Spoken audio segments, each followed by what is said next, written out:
Hi friends, പുതിയൊരു വീഡിയോയിലേക്ക് സ്വാഗതം. കടച്ചക്കയും ചക്കക്കുരുവും വെച്ചുണ്ടാക്കുന്ന ഒരു പഴയകാല രുചിക്കൂട്ടാണ് കേട്ടോ ഇന്ന് ഞാനിവിടെ കാണിക്കുന്നത്. ഇതുണ്ടാക്കാനായിട്ട് ഒരു മീഡിയം സൈസ് കടച്ചക്ക തോലൊക്കെ കളഞ്ഞ് ചെറുതായി മുറിച്ച് വെള്ളത്തിലിട്ട് വച്ചിട്ടുണ്ട്. കടച്ചക്ക കഷ്ണങ്ങൾ കറുത്തു പോകാതിരിക്കാനാണ് വെള്ളത്തിലിട്ട് വച്ചിരിക്കുന്നത്. 1/2 കപ്പ് ചക്കക്കുരു തോലൊക്കെ കളഞ്ഞ് ഇതുപോലെ വട്ടത്തിൽ മുറിച്ചെടുത്തിട്ടുണ്ട്. കഴുകിയെടുത്ത ചക്കക്കുരുവും കടച്ചക്കയും ഒരു കുക്കറിലേക്ക് ഇട്ടുകൊടുക്കാം.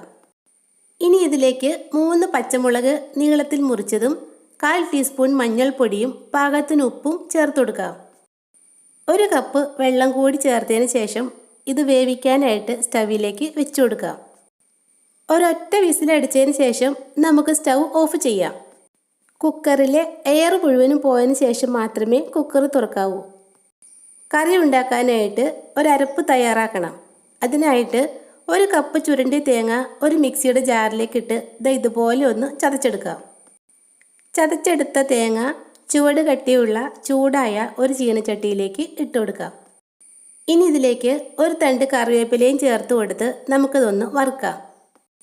തേങ്ങ മിക്സിയിൽ ചതച്ചെടുത്തതുകൊണ്ട് പെട്ടെന്ന് തന്നെ വറുത്ത് കിട്ടിയിട്ടുണ്ട്. മണൽ പരുവത്തിന് വറുത്ത് കിട്ടിയ തേങ്ങയിലേക്ക് എരിവിനാവശ്യമായ മുളക് പൊടി, മല്ലിപ്പൊടി, ഒരൽപ്പം ഗരം മസാലപ്പൊടി എന്നിവ ചേർത്ത് കൊടുക്കാം. ശ്രദ്ധിക്കണം, ഫ്ലെയിം തീരെ കുറച്ചിട്ട് വേണം മസാലപ്പൊടികൾ ചേർത്ത് കൊടുക്കാൻ. ഏകദേശം 1 മിനിറ്റ് വറുത്തപ്പോഴേക്കും നമ്മുടെ മസാലപ്പൊടികൾ നന്നായിട്ട് മൂത്ത് വന്നിട്ടുണ്ട്. ഇനി ചീനച്ചട്ടി സ്റ്റവിൽ നിന്നും മാറ്റിവെക്കാം.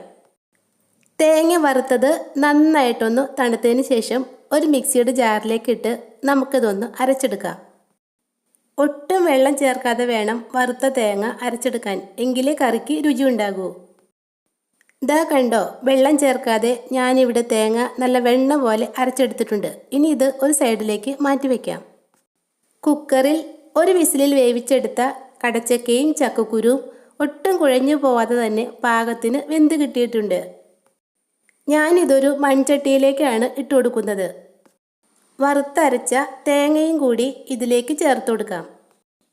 ഇനി ഇതിലേക്ക് നമ്മുടെ കറിക്ക് ആവശ്യമായ വെള്ളം ചേർത്ത് കൊടുക്കാം.